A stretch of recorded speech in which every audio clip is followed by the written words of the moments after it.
eu quero usar o livro de Atos, em um dos homens que inspiram minha vida, Atos 26, eu vou ler só o versículo 19. Creio que vão jogar aqui, né? Pelo que, ó rei Agripa, não fui desobediente à visão celestial. Primeira coisa, eu quero definir o que é visão. Você valoriza o seu olho? Fecha os seus olhos por alguns segundos e não me olhe. Se eu começasse a pregar aqui e você não me visse, qual era a sensação que você teria?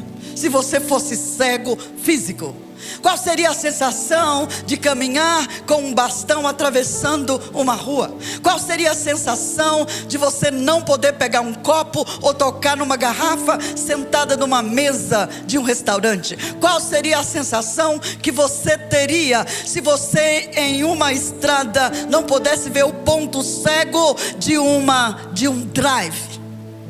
Qual seria a sensação de você nunca ver a luz do sol? Qual seria a sensação de você não ver o rosto do seu pai, o rosto do seu cônjuge, o rosto do seu irmão, o rosto dos músicos, o rosto da baterista? Qual seria a sensação se aqui estivesse sentado mais de 200, 300 pessoas que fosse cega? Qual seria o nosso fim e destino se hoje, como pessoa, não víssemos, não tivesse visão física? A visão física, ela é especial, ela é boa, ela é milagrosa, ela nos faz ver, que é a sua função. Só que eu quero definir que a visão, ela tem duas vertentes, ela tem três, mas eu vou falar só de duas. A visão significa que ela pode ser, primeiramente, espiritual e transformadora. Eu quero falar dessas duas vertentes de visões. A visão espiritual, que passa com ela? Vai além do físico, vai além das coisas que você toca e vê. A visão espiritual, o que seria? A capacidade de ver, enxergar, perceber e entender. Porque muitas pessoas enxergam, vê, pero não enxergam. Que diferença tem em ver e enxergar? Existe quilômetro de distância. Por exemplo, quando uma pessoa vê e não enxerga, ela pode cometer acidentes. Quando uma pessoa vê e não percebe, ela pode abandonar algo importante que pode ser de transformação para a sua vida. Quando ela não entende, e então eu vou nessa passagem bíblica. Esse homem era um homem especial nos seus dias. Nunca houve na história do cristianismo um homem tão preparado como Paulo. O seu histórico é maior do que o de Pedro, do que o de João, do que o de Tiago, é maior do que os filhos de Zebedeu, é maior do que os 12 apóstolos que caminharam 3 anos e meio vendo Jesus. A Bíblia diz deste homem que ele era da cidade de Tarso, e quando ele era criança, ele já tinha o grego como língua materna. Era o homem que quando ficou adulto, ele podia entender o pensamento grego, a cultura grega, a filosofia grega, como nenhum outro nos seus dias. Porque de pequeno, ele escutava que a cultura grega era uma cultura suprema. Esse homem falava latim, porque era cidadão romano, e dentro do seu conhecimento, ele podia entender de política, ele podia entender de todas as vertentes de administrativa e de supremacia política. Esse homem falava aramaico, que era a língua histórica de Jesus, que era a língua histórica dos povos de onde Jesus procedia. Ele podia entender, adorar como ninguém. Ele podia entender todas as promessas de Deus. E ele falava hebraico. Hebraico para ele era a definição de quem ele era. porque nas escolas rabínicas de Jerusalém, aos pés dos maiores mestres do seu tempo, ele foi educado. E ele começa a construir uma identidade, ele começa a construir uma história através da cultura, do conhecimento e das leis de Moisés. E a Bíblia diz que esse homem, nos dias que o cristianismo se estabelecia em Jerusalém, era uma igreja poderosa, era uma igreja que ela exercia suas focos e funções. Então este homem recebe dos principais sacerdotes uma carta para matar e prender pessoas que era discípulo do Messias, porque ele considerava o Messias um impostor da lei de Moisés. Que interessante. Um dia esse homem vai vendo e não enxergando. A religião para todos os povos leva as pessoas a ver e não enxergar. Nós temos hoje 195 nações na terra, segundo os dados da ONU. Dessas 195 nações, nós podemos encontrar 7.380 idiomas, fora os dialetos, onde a Bíblia está traduzida para apenas 1.800 delas. Esses povos veem, ainda não enxergam. Nós temos 3 bilhões de pessoas no planeta Terra que ainda não sabem que Cristo voltou. Eles veem, porém não enxergam. E este homem, a religiosidade, a postura e o conhecimento, toda a sua retórica levava ele a ver e não enxergar. E um dia, ele com uma carta, ele tomou aquela carta dos principais sacerdotes, capítulo 8 do livro de Atos e versículo 1 diz: ele respirava ameaças de morte, ele prendia homens, mulheres e assassinava. Ele via, pelo não enxergava. Mas quando ele vai, a Bíblia diz que no caminho Deus aparece para ele, e a visão foi tão estarrecedora que ele ficou cego. Há um segredo aqui. Você precisa muitas vezes ficar cego. Você precisa cegar o seu entendimento, os seus conceitos, a sua visão, a sua postura diante de uma sociedade morta para poder alcançar. Paulo precisou ser cegado pelo Rei dos Reis, Senhor dos Senhores. E quando ele estava ali no chão daquela cavalgadura, os seus olhos cegos olha para o céu e ele dá um brado, porque ele ouve alguém dizer: Saulo, Saulo, Saulo, por que você me persegue? Quem és tu? Eu sou o Cristo a quem tu persegue. E ele começa a dizer: o que é que eu tenho que fazer? Ele começou a entender, ele começou a perceber, porque a visão espiritual não se entende nem se percebe por conceito filosófico, e nem por conceitos pessoais, e nem por conceitos mundanos. Ela é dada por Cristo. Oh Senhor, é Ele que gera visão verdadeira nos corações dos homens.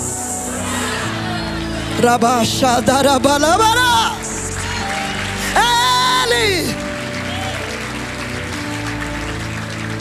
Sabe o que eu creio profeticamente? Eu vou dizer isso.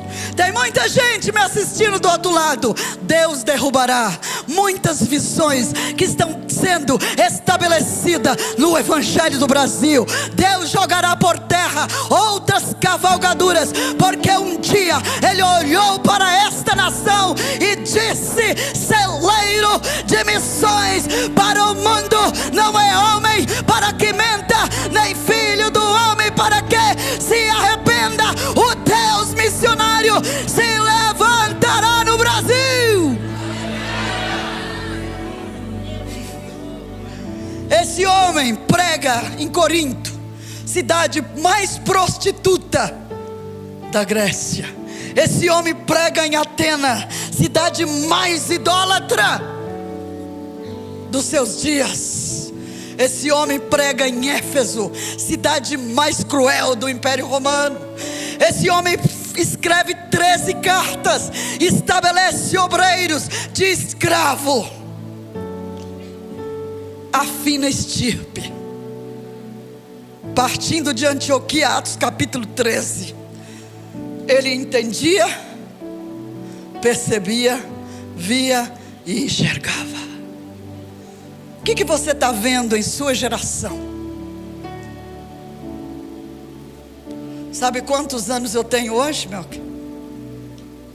As pessoas aqui no Brasil não gostam de falar a idade. Vai contando os minutos aí, tem uma plaquinha. Eu tenho 62 anos. 30 anos de campo. 2 continentes. E viajado por 26 países. Alguém me parou esse dia e falou: vai dormir. Vai descansar. Deixa para outro fazer. Quando você enxerga, entende e percebe, a sua visão espiritual se transforma em visão transformadora. Você não senta, você não para, você não renuncia. Você pode até se cansar, cair, mas você se levanta, você marcha, você continua. Sabe por quê? Não é na tua força, é na visão daquele que desceu no inferno, tomou das mãos de Satanás a chave da morte, subiu com ela na mão e disse: eu morri, mas vivo estou para todo sempre, e tenho em minhas mãos a chave da morte e da vida. Aleluia. Quando eu estava aqui orando, que você estava cantando, é bom ficar aqui, aqui quero ficar. Eu levantei meus olhos, era como se eu visse um olho grande aberto e uma gota de colírio descendo. Receba. Receba. Visão transformadora. Exemplo, Neemias. Esse homem tinha visão espiritual, ele estava muito bem, irmãos. O que nos mata não é a escassez, é o excesso. O excesso nos põe na cadeira: daqui não saio, daqui ninguém me tira. Eu já andei em países ricos, onde a igreja podia transformar o mundo, mas ela sentou e nunca mais se levantou. Deus tem coisas tão grandes para trazer para a igreja brasileira, Melk. Deus vai liberar tantas verbas, mas não fica com elas. É para alcançar os perdidos. Quando eu vejo, Neemias era um homem de boa posição social e econômica. Ele estava como um escravo, mas não era um escravo qualquer. Ele servia, não era uma casa. Ele era copeiro do rei de Susa. Ele estava ali, ele era que dava. O rei só bebia vinho se ele enchesse a taça e desse. Não era qualquer coisa. Ele tinha crédito com a rainha, porque a rainha o conhecia mais do que o rei.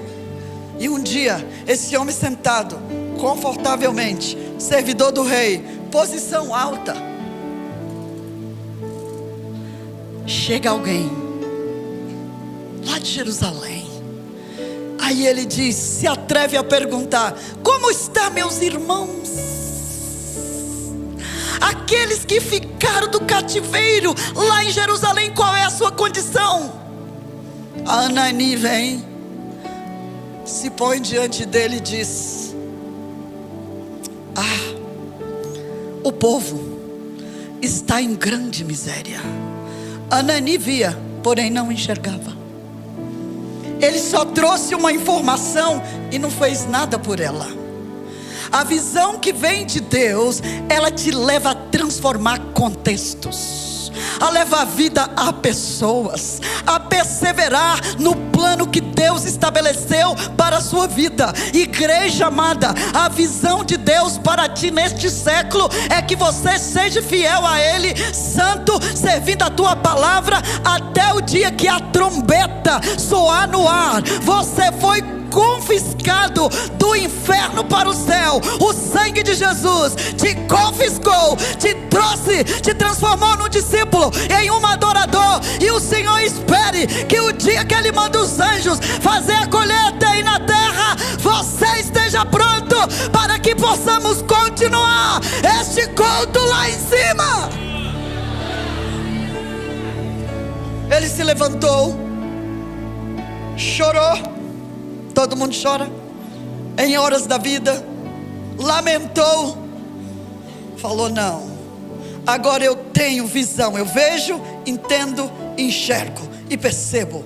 E a Bíblia diz que ele se levanta e ele vai direto ao rei, e ele suplica ao rei: eu preciso ir a Jerusalém, eu preciso chegar a Jerusalém, porque os muros, as portas estão derrubadas e o meu povo está em grande miséria. Querido, só uma visão dada por Deus é capaz de tal sacrifício. Só uma visão ministrada por Deus é capaz de tal façanha. Só uma visão ministrada pelo Espírito Santo pode transformar vidas. Só uma visão dada por o Senhor pode transformar família, pode transformar homens indignos em príncipes do seu exército, em mulheres indignas, em princesas no seu reino. E nesta noite eu sinto a unção de Deus de te dizer: Deus está aqui para ampliar a tua visão, para ampliar a tua perceber, para ampliar o teu entender.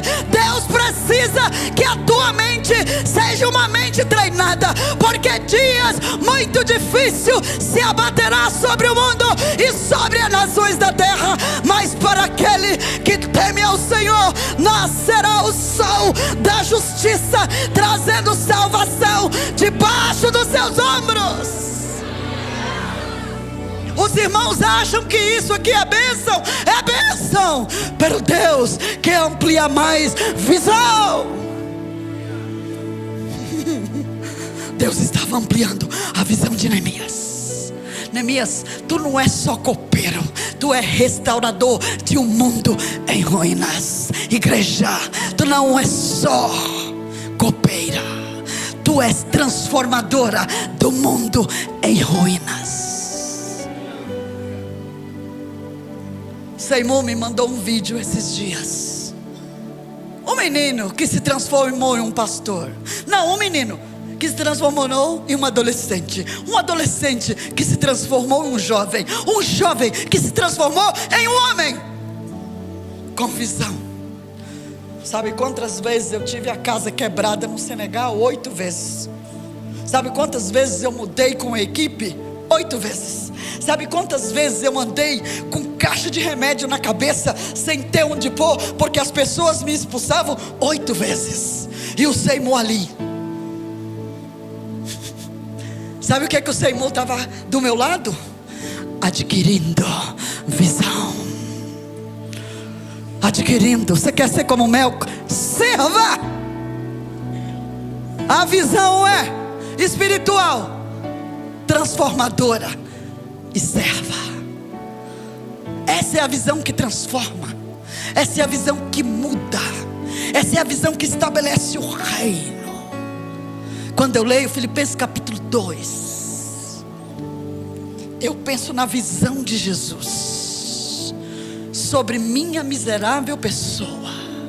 A Bíblia diz que nós andávamos nas trevas, por natureza éramos filho da ira, nós éramos repudiados pelo nosso pecado, mas Jesus desce e a sua visão é tão tremenda. Aquilo que era desprezível, Ele olha e diz para o Pai: eu não tenho por usurpação ser igual ao Pai, eu vou me aniquilar, eu vou tomar a forma de servo, eu vou tomar a cruz, eu vou ser obediente até a morte. E a Bíblia diz que Deus olhou, se agradou de Cristo e do seu sacrifício e o exaltou e deu o nome que está sobre todo nome, para que ao nome de Jesus toda língua confesse e todo joelho se dobre dizendo: só Ele é o Senhor. Dê uma salva de palmas, porque só Ele é o Senhor.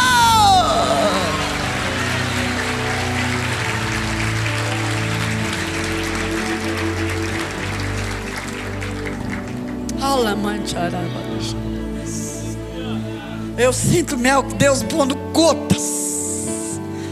Visão espiritual, visão transformadora e visão serva. Esse é o que faz uma igreja ser diferente. O que está lá fora com o cartaz, eu gosto de ver isso. Todo mundo com cartaz. Eu não sou mais importante que você aqui atrás desta tribuna. Somos o corpo de Cristo, e junto vamos avançando para o céu e fechando as portas do inferno e trazendo homens e mulheres à presença do Senhor. O rei foi favorável ao pedido de Neemias. O que você precisa? Eu preciso de uma carta para me passar no meio dos meus inimigos e eles não me deterem. Quem precisa de uma carta aqui para exercer como farol, como um barco, como indicação para aquele? Eu preciso de uma carta. Que mais? Madeira. Que mais? Ouro. Que mais? Prata. Que mais? Ferro. Que mais? Gente para trabalhar. Aí ele encerra dizendo: eu preciso de uma escolta. E ele pega uma cavalgadura gigante e diz: acompanha esse copeiro. Um copeiro não é nada mais que um copeiro, mas se ele tiver com a visão de Deus, ele é um rei transformador daquilo que está destruído. Moisés, quando tirava o povo do Egito, só tinha uma vara velha na mão, um pedacinho de pau. Eu acho que aquele pedaço de pau para Moisés tinha hora que dava tanto desespero nele. Será que eu vou fazer alguma coisa? É faraó, gente. É só um pedaço de pau. Mas Deus não viu um pedaço de pau. Deus viu um Egito destruído, e o seu povo saindo ao deserto para adorá-lo e herdar a terra que ele tinha prometido ao seu amigo Abraão. E eu quero perguntar, queridos, qual é a classe de visão que Deus te deu para essa geração no século 20? Eu podia ir dormir mesmo, e vontade não falta de vez em quando. Se eu falar aqui, eu estou mentindo. De vez em quando eu penso: não, vou para um lugar e me esconder e ficar um ano sem falar com ninguém. A visão humana às vezes faz isso. Esse dia eu me fechei, né? Eu não quero falar com ninguém. Desliga o telefone. Desliguei o telefone. Quero dormir, não quero ouvir nada. Não quero nem saber de nada. Quando eu durmo eu sonho com o número de telefone, liga. Falei: Senhor, dá uma trégua, né? Aí eu chamo uma pessoa, está me ligando lá do Equador, dizendo: olha, nós vamos cumprir 30 anos de igreja. Antes tínhamos centro de treinamento. Você pode vir pregar aqui? Eu olhei, e o Espírito, e a visão, e o entendimento, e o ver diz: vai. Deus, esta noite, está dizendo para você: vai, vai. Deus está dizendo para você: avança. Deus está dizendo para você: levanta, conquista, preside, exerce, domínio, porque essa visão não é sua, ela vem de cima e ela vai prosperar. Neemias teve tudo o que precisava, restaurou os muros, não com pouco trabalho. Era tanto trabalho que numa mão era pá e no outro a espada. Se tu vier eu te mato. E ele terminou aquele muro. José alimentou as 70 pessoas do clã do seu pai Jacó. Visão, entendimento. José preservou o Egito. A visão leva você a começar e terminar bem. Diga comigo: terminar bem. Eu não sei quando eu vou voltar, Mas quando eu voltar eu quero subir aqui de novo, se o Senhor permitir. Talvez mais desgastada. Meus cabelos, eles têm um mistério, ainda não embranquece. Eu não pinto não, tá? De vez em quando eu faço umas luzes assim, mas não tem muito branco. Mas eu me inspiro em Paulo. Ele já tinha feito tudo isso. Daí ele está diante de um rei romano, andando rumo à morte. 13 cartas, 4 idiomas, conhecido em todo o mundo antigo como semeador de heresia, resistido pelos judeus, e vai aquele homem acorrentado para Roma. Meu Deus, nós temos uma visão tão errada do fim, porque nós queremos terminar no palco, queremos terminar bem, queremos terminar todo mundo batendo palma, queremos terminar todo mundo dizendo: olha, foi muito bom, você fez bem, vai campeão. Isso pode acontecer às vezes, uma vez na vida, outra na morte. Mas ele, quando estava andando, e a Agripa diz: você é cidadão romano? Sim. Mas você é louco, você está aqui. Aí ele começa a descrever o que ele viu. Você imagina Paulo no navio, 270 pessoas, o navio acaba, parte, e aí o anjo do Senhor vem e diz: Paulo, ninguém vai morrer, porque o Deus a quem tu pertence te dará a tua vida e todas as pessoas que estão no barco. Você imagina o anjo vindo e falando: Paulo, fale, não te cales. Quando todas as visões da terra se encerrar para você, levante os olhos, que uma está aberta em cima, para que você possa cumprir o plano de Deus na sua vida. E o que eu acho tremendo foi que ele descreveu como ele encontrou a Cristo, e ele tem a consciência de terminar com uma visão correta. Ele diz: ó rei Agripa, pelo qual eu não fui desobediente à visão celestial. Ó igreja Lírio, nos 10 anos que eu fiquei aqui não faltaram provas, nem abandono, nem dor. Você sabe que a primeira vacina que eu tomei da Covid foi o médico que me deu? Você lembra disso? Sabe por quê? Eu precisava viajar. Eu tinha que ir para o Senegal no ano da pandemia. E eu falei: Coronavac não passa em Guarulhos. Sputnik, né? Também não. Qual era a outra?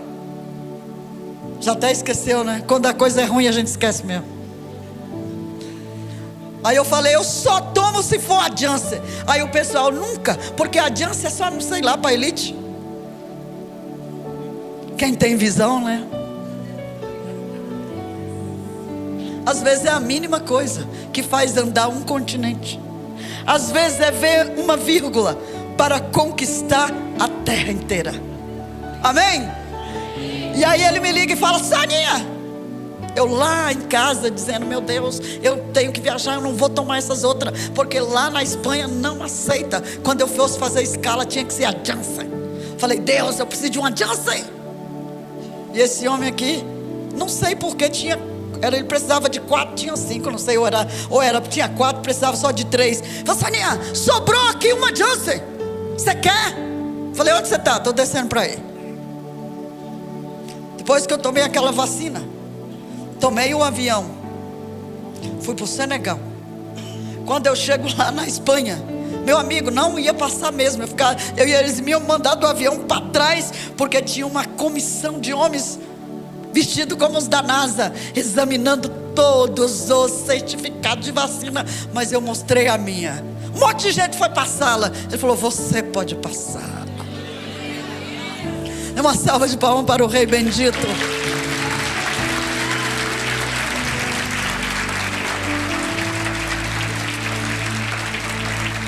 Seja obediente à visão celestial.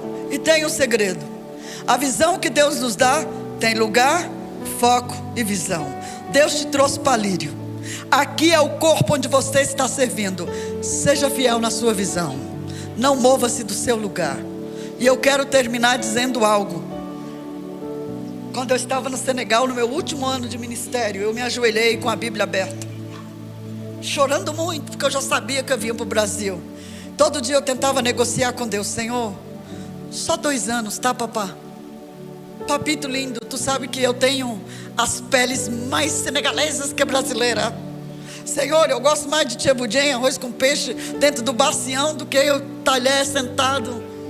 Senhor, eu gosto mais de roupa senegalesa. Senhor, eu falo olof, francês, não quero voltar a falar português errado, mano.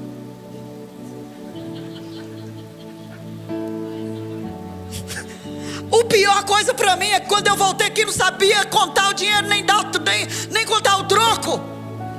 Todo o troco meu ficava no caixa. Que vai, não, muito obrigado. Não sabia contar. Tinha vergonha de dizer, não sabia quanto era 20 centavos, 25. Quando era 1, 10, 10, 10, eu falava: meu Deus, quanto é isso? Uma vez eu dei R$2 para a mulher. Não, você quer? Não, obrigado. Não sabia contar, irmãos. Eu perdi as peles do Brasil. Eu perdi as emoções de brasileiro, sabe? Brasileiro empolgado. Perdi tudo isso. Voltei como um olof. Quando eu falava, ninguém me entendia. Em vez de dar uma palavra, eu dava um porrete. Pum. E aí o que acontecia? Essa é uma cultura mais sensível. Minha cultura não. A cultura olof é: toma lá da cá, pá, pá, e você levanta e caminha. Vocês não são mimizentos. Mas eu sofri bastante naquele parelheiro. Eu chorava muito no meio da igreja, eles eucalipto. Me leva, Jesus. Não para o céu, não queria ir para o céu não. Eu queria ir para outro lugar. E um dia o Senhor falou para mim: filha, você não lembra do que eu te falei? Que você viria, que eu ia te transformar em uma geração, mas que eu ia te levar de novo. O tempo da espera, conservar a visão no tempo da espera é muito difícil. Uma visão espiritual transformadora e serva no tempo da espera, só se Deus pôr ela dentro de você. E eu me lembro que o Senhor falou: você vai para a Europa.